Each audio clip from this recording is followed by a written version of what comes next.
তীব্র রোদে অনেককেই বাইরে বের হতে হয় জীবিকার প্রয়োজনে। অনেকেরই আবার চলাচলের মাধ্যম হলো বাইক বা মোটরসাইকেল। কেবল রোদই নয়, সেই সঙ্গে থাকে গরম বাতাসও। যারা প্রতিদিন তীব্র রোদে বাইক চালাচ্ছেন তারা যে বিষয়গুলো মাথায় রাখবেন।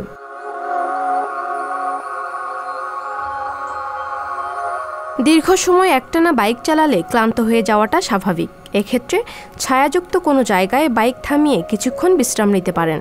পরিষ্কার পানিতে রুমাল ভিজিয়ে তা দিয়ে শরীরের খোলা অংশ মুছে নিলে অনেকটা আরাম পাবেন। কিছুটা সময় বিশ্রাম নিয়ে তারপর গন্তব্যে রওনা হন। শরীরে কোনো ধরনের অস্বস্তি দেখা দিলে তাও উপেক্ষা করবেন না।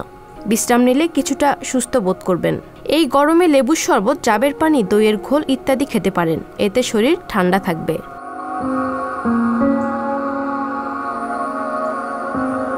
নিরাপত্তার জন্য তো বটেই, বাইক চালানোর সময় রোদ থেকে বাঁচার জন্য হেলমেট ব্যবহার করতে পারেন।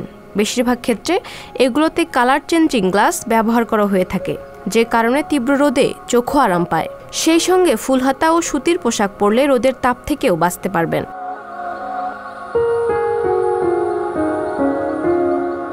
গরমের সময়ে বাইকের ফুয়েল ট্যাঙ্ক পুরোপুরি ভরবেন না, কারণ তাপ সৃষ্টি হলে ডিজেল কিংবা পেট্রোল দ্রুত ছড়িয়ে পড়ে।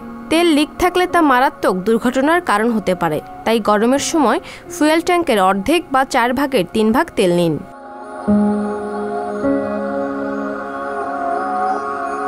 গরমের সময় বাইক ভালো রাখতে কুল্যান্ট ব্যবহার করতে পারেন।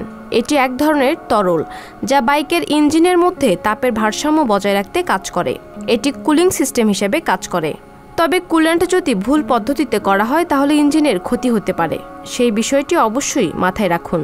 সঙ্গে গরমকালে টায়ার প্রেসার সাধারণ সময়ের থেকে একটু কম রাখার পরামর্শ দেন বিশেষজ্ঞরা, কারণ বাতাসের বেগ বেশি থাকলে গরমে তা ফেটে যাওয়ার ভয় থাকে। সংবাদ, ফিচার ও অনুষ্ঠানের জন্য ভিজিট করুন সংবাদ প্রকাশের ওয়েবসাইট এবং যুক্ত থাকুন ফেসবুক পেজ ও ইউটিউব চ্যানেলের সঙ্গে।